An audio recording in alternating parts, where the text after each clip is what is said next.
కేటీఆర్ మేకపోతు గాంభీర్యం ప్రదర్శిస్తున్నాడని TPCC chief Mahesh Kumar Goud hot comment చేశారు. బీఆర్ఎస్లో కేటీఆర్, కవిత, హరీష్ రావుల మధ్య మూడు ముక్కలాట నడుస్తోందని ఆరోపించారు. బీసీల గురించి బీఆర్ఎస్ నేతలు మాట్లాడుతుంటే దయ్యాలు వేదాలు వల్లించినట్లు ఉందని విమర్శించారు.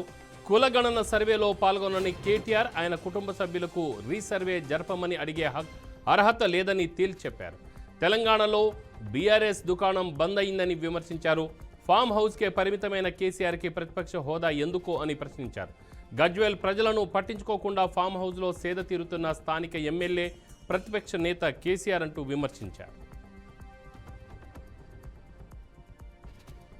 పల్నాడు జిల్లా ముప్పాళ్లలో ఘోర రోడ్డు ప్రమాదం జరిగింది. బొల్లవరం నుంచి కూలీలతో చాగంటివారిపాలెం వెళ్తున్న ట్రాక్టర్ బోల్తా పడింది. గంగమ్మ, సామ్రాజ్యం, మాధవి, పద్మ అనే నలుగురు మహిళలు మృతి చెందారు. పొలం పనులు ముగించుకొని ఇంటికి వెళ్తున్న సమయంలో ఈ ఘటన చోటు చేసుకుంది. ఈ ప్రమాదంపై సీఎం చంద్రబాబు స్పందించారు. దిగ్భ్రాంతి వ్యక్తం చేశారు. నలుగురు మహిళలు మృత్యువాత పట్టడం తీవ్ర విచారకరమని, ప్రమాదంలో గాయపడ్డ వారికి మెరుగైన వైద్యం అందించాలని అధికారులను సూచించారు.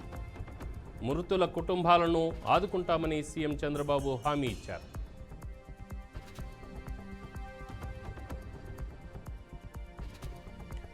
ప్రయాగ్రాజ్లో జరుగుతున్న మహాకుంభమేళాకు దేశ విదేశాల నుంచి భక్తులు తండోపతండాలుగా తరలి వస్తున్నారు. మామూలు జనంతో పాటు రాజకీయ ప్రముఖులు కూడా త్రివేణి సంగమం వద్ద పుణ్యస్నానాలు ఆచరించి అక్కడ ఉన్న ప్రముఖ ఆలయాల్లో ప్రత్యేక పూజల్లో పాల్గొంటున్నారు. మంత్రి కోమిటిరెడ్డి వెంకటరెడ్డి కుంభమేళాకి వెళ్లారు. అనంతరం అక్కడిని ఘాట్లలో గంగా, యమునా నదులకు ప్రత్యేక పూజలు చేశారు.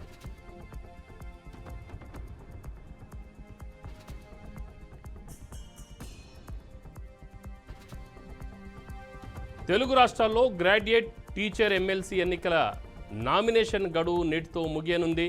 ఈ మేరకు కరీంనగర్, నిజామాబాద్, ఆదిలాబాద్, మెదక్ పట్టభద్రులు teachers MLC, Nalgonda, Khammam, Warangal teachers ఎమ్మెల్సీకి మొత్తం ఇప్పటివరకు 85 నామినేషన్లు దాఖలైనట్లుగా అధికారులు అఫీషియల్గా ప్రకటించారు.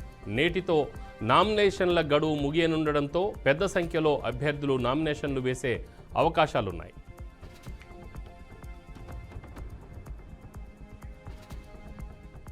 కడప జిల్లాలో విషాదం చోటు చేసుకుంది. తండ్రి మందలించాడని మనస్తాపం చెందిన విద్యార్థి హాస్టల్ గదిలో ఊరేసుకొని ఆత్మహత్యకు పాల్పడ్డాడు. గమనించిన తోటి విద్యార్థులు ఉపాధ్యాయులకు సమాచారం అందజేశారు. హాస్టల్ సిబ్బంది విద్యార్థి మదన్ మోహన్ రెడ్డిని ఆసుపత్రికి తరలిస్తుండగా మార్గం మధ్యలో మృతి చెందాడు. సమాచారం తెలుసుకున్న పోలీసులు ఘటనా స్థలానికి చేరుకొని విద్యార్థి ఆత్మహత్యకు గల కారణాలను విచారిస్తున్నారు. కేసు నమోదు చేసుకొని దర్యాప్తు చేపట్టారు.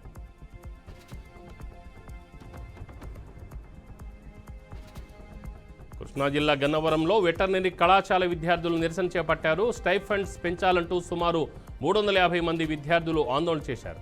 గత 7 రోజులుగా కళాశాల ఆవరణలో విద్యార్థులు నిరసనలు కొనసాగిస్తున్నారు. మెడికల్ విద్యార్థులతో సమానంగా స్టైఫండ్స్ ఇవ్వాలని డిమాండ్ చేశారు. ఎన్టీఆర్ జిల్లా మైలవరం చంద్రాల గ్రామ సమీపంలో రోడ్డు ప్రమాదం జరిగింది.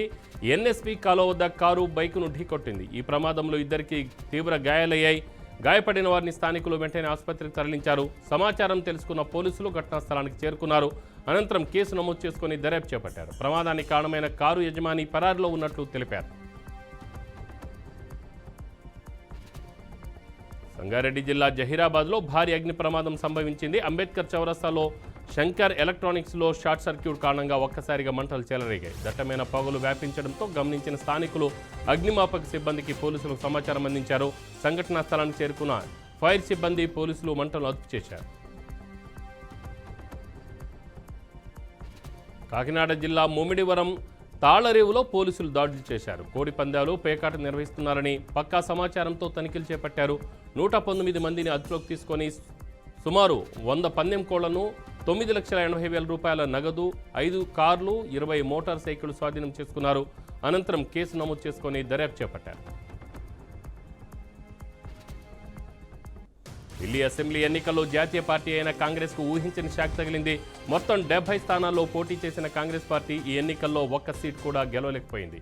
ఇందులో మరీ దారుణంగా కేవలం ఒక్క నియోజకవర్గంలో మాత్రమే 2వ స్థానంలో నిలిచింది. అలాగే మరో 2 నియోజకవర్గాల్లో 3వ స్థానంలో నిలిచి డిపాజిట్లు దక్కించుకుంది. అయితే ఎన్నికల అనంతరం ఎన్నికల అధికారి పోటీలో నిలిచిన అభ్యర్థులకు సెక్యూరిటీ డిపాజిట్లను చెల్లించే ప్రక్రియ మొదలుపెట్టారు. ఈ క్రమంలో తీసిన డేటా ప్రకారం మొత్తం 699 మంది అభ్యర్థుల పోటీలో నిలవగా అందులో 555 మంది అభ్యర్థులు తమ డిపాజిట్లను కోల్పోయారు. మేడారంలోని సమ్మక్క సారలమ్మలను దర్శించుకోవడానికి పలు ప్రాంతాల నుంచి భక్తులు తరలివస్తున్నారు. మినీ మేడారం జాతర వచ్చే నెల 12 నుంచి 15 వరకు 4 రోజుల పాటు జరగనుంది. దీంతో భక్తులు ముందస్తుగా మేడారంలో మొక్కులు చెల్లించుకుంటున్నారు. జంపనవాగులో పుణ్యస్నానాలు ఆచరించి తలనీలాలు సమర్పించుకుంటున్నారు. భక్తులతో సమ్మక్క సారలమ్మ గద్దెల ప్రాంగణం కోలాహలంగా మారింది. వేల సంఖ్యలో వచ్చిన భక్తులు పసుపు, కుంకుమ, చీర సారలతో పాటు నిలువెత్తు బంగారం సమర్పించుకున్నారు. హైదరాబాద్ హయత్ నగర్ కోహెడా హైడ్రా భారీ స్థాయిలో కూల్చివేతలు చేపట్టింది. ప్లాట్లు కబ్జా చేసి భారీ ఫామ్ హౌస్ను రియల్టర్ నిర్మించారు. సర్వే నంబర్లు 951, 952లో 7 ఎకరాల 28 గుంటల భూమిని రియల్టర్స్ సంరెడ్డి బాలరెడ్డి కబ్జా చేశారు. దాంట్లో నిర్మాణాలు చేపట్టారు. దీంతో 170 మంది ఫ్లాట్స్ ఓనర్స్ హైడ్రాను ఆశ్రయించారు. ఫ్లాట్స్ ఓనర్స్ ఫిర్యాదుతో హైడ్రా అధికారులు కూల్చివేతలు చేపట్టారు. భారీ పోలీసు బందోబస్తు మధ్య ఈ కూల్చివేతలు జరిగాయి. కాంగ్రెస్ పాలనలో నాగర్ కర్నూలు జిల్లా కల్వకుర్తి నియోజకవర్గంలో రోడ్లకు మహర్దశ చేకూరుతుందని ఎమ్మెల్యే కసిరెడ్డి నారాయణ రెడ్డి అన్నారు. కాంగ్రెస్ ప్రభుత్వం ప్రజలకు ఇచ్చిన హామీలు అన్ని విడతల వారీగా అమలు చేస్తుందని తెలిపారు. కల్వకుర్తి ప్రాంతాన్ని పైలట్ ప్రాజెక్టుగా ఎంపిక చేయడం హర్షించదగ్గ విషయమన్నారు. ఈ సందర్భంగా సీఎం రేవంత్ రెడ్డికి కృతజ్ఞతలు తెలుపుకున్నట్లు ఎమ్మెల్యే పేర్కొన్నారు. విశాఖపట్నం రైల్వే స్టేషన్ను 500 కోట్ల రూపాయలతో ఆధునీకరించనున్నామని ఎంపీ సీఎం రమేష్ తెలిపారు. త్వరలోనే ఆధునీకరణ పనులను ప్రారంభిస్తామని అన్నారు. కడప స్టీల్ ప్లాంట్ కోసం ఏ విధంగా అయితే పోరాడామో అదేవిధంగా విశాఖ స్టీల్ ప్లాంట్ విషయంలో కూడా పోరాడి సాధిస్తామని ఆయన తెలిపారు. రాష్ట్రంలో రోడ్ల విస్తరణ పనులు ప్రారంభమయ్యాయని, త్వరలోనే నూతన రోడ్లు ప్రజలకు అందుబాటులోకి వస్తాయని సీఎం రమేష్ పేర్కొన్నారు.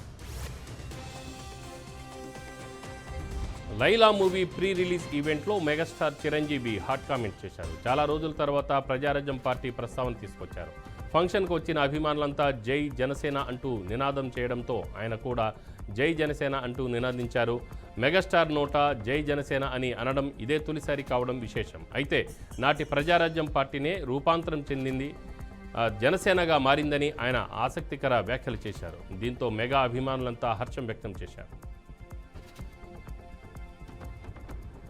బీసీ లెక్కలు కులాల వారీగా బయటపెట్టాలని, బీసీలకు రిజర్వేషన్లు ఇచ్చే వరకు ఉద్యమం చేస్తామని బీఆర్ఎస్ ఎమ్మెల్సీ కల్వకుంట్ల కవిత అన్నారు. కాంగ్రెస్ ప్రభుత్వంపై ఆమె కీలక వ్యాఖ్యలు చేశారు. కేసీఆర్ పాలన ఐఫోన్లా ఉంటే రేవంత్ రెడ్డి పాలన చైనా ఫోన్లా ఉందని, ఐఫోన్కు చైనా ఫోన్కు ఎంత తేడా ఉంటుందో కేసీఆర్కు రేవంత్ రెడ్డికి అంతే తేడా అని విమర్శించింది. మాటలు చెప్పి బీసీల ఓట్లు వేయించుకొని బురిడి కొట్టించిన సీఎం రేవంత్ రెడ్డి అని, ఏ కులంలో ఎంత జనాభా ఉన్నారో లెక్కలు ఎందుకు బయటపెట్టడం లేదని నిలదీశారు. రాజకీయాల్లో కులం కాదు గుణం ముఖ్యమని నిజామాబాద్ ఎంపీ ధర్మపురి అరవింద్ అన్నారు. తెలంగాణలో కులగణన పంచాయతీ ఎక్కువైందని, తెలంగాణ ప్రభుత్వం చేయించిన కులగణన ఇదో సర్వే కాదు మన్ను కాదని ఘాటు వ్యాఖ్యలు చేశారు. కులగణనపై ఇవాళ ఎక్స్ వేదికగా ఓ వీడియో విడుదల చేసిన ఆయన ప్రభుత్వం కులాల వారీగా నెంబర్లు కాక అధికారికంగా విడుదల చేయకముందే లీకులు ఇస్తోందని ధ్వజమెత్తారు. ఈ లీకులు రేవంత్ రెడ్డి ఇస్తున్నారా లేక కాంగ్రెస్తో కేసీఆర్ కలిసి ఈ లీకులు చేయిస్తున్నారా అని ప్రశ్నించారు. ఈ లీకులో బీజేపీ వాళ్ళు బుట్టలో పడుతున్నారు, అది వాళ్లకు తెలిసే పడుతున్నారా లేక కావాలనే చేస్తున్నారా అని వ్యాఖ్యానించారు. దమ్ముంటే రేవంత్ రెడ్డి ఈ నంబర్లు అధికారికంగా ప్రకటించడం అనండి, గంటల్లో అవి తప్పని నిరూపిస్తామన్నారు. తెలంగాణలో బీఆర్ఎస్ నుంచి కాంగ్రెస్లోకి ఫిరాయించిన ఎమ్మెల్యేల అనర్హతపై సుప్రీంకోర్టులో విచారణ వాయిదా పడింది. కేటీఆర్, కౌశిక్ రెడ్డి వేసిన పిటిషన్లపై సుప్రీంకోర్టు విచారణ జరిపింది. ఒక ఎమ్మెల్యే బీఆర్ఎస్ నుంచి గెలిచి ఎంపీ ఎన్నికల్లో కాంగ్రెస్ నుంచి పోటీ చేశారని కేటీఆర్ తరఫు న్యాయవాది కోర్టుకు వివరించారు. పిటిషనర్ తరఫు వాదనలు విన్న అత్యున్నత న్యాయస్థానం తదుపరి విచారణను ఈ నెల 18కి వాయిదా వేసింది. మధ్యప్రదేశ్ రాష్ట్రంలో విషాద ఘటన చోటు చేసుకుంది. పరిణితి అనే యువతి స్టేజిపై డ్యాన్స్ చేస్తుండగా గుండెపోటుతో మరణించింది. గతంలో ఆమె సోదరుడు కూడా హార్ట్ అటాక్తో చనిపోయాడు. అప్పుడు అతడికి కేవలం 12 ఏళ్లే కావడం గమనార్హం. గుండెపోటుతో కొడుకు, కూతుర్ని కోల్పోవడం వారి తల్లిదండ్రులు కడుపు కోతను మిగిల్చింది. చిన్న వయసులోనే గుండెపోటు కారణాలు మరణాలు తీవ్ర ఆందోళనకు గురి చేస్తున్నాయి. గుంటూరు జిల్లా మంగళగిరిలోని ఏసీఏ ఇంటర్నేషనల్ స్టేడియంలో ప్రతిష్టాత్మక IA and AD south zone cricket tournament ప్రారంభించారు. ఇండియన్ ఆడిట్స్ అకౌంట్ డిపార్ట్మెంట్ ఆధ్వర్యంలో 4 రోజుల పాటు టోర్నమెంట్ నిర్వహించనున్నారు. పోటీలో పాల్గొనేందుకు వివిధ రాష్ట్రాల నుంచి వచ్చిన జట్లు ప్రాతినిధ్యం వహిస్తున్నాయి. స్టేడియంకు ఏపీ, తెలంగాణ, కేరళ, కర్ణాటక, తమిళనాడు నుంచి 80 మంది క్రీడాకారులు హాజరయ్యారు. విజయవాడలోని ప్రిన్సిపల్ అకౌంటెంట్ జనరల్ నేతృత్వంలో తొలిసారి నిర్వహిస్తున్నట్టు deputy accountant general Bhaskar Kalluri తెలిపారు.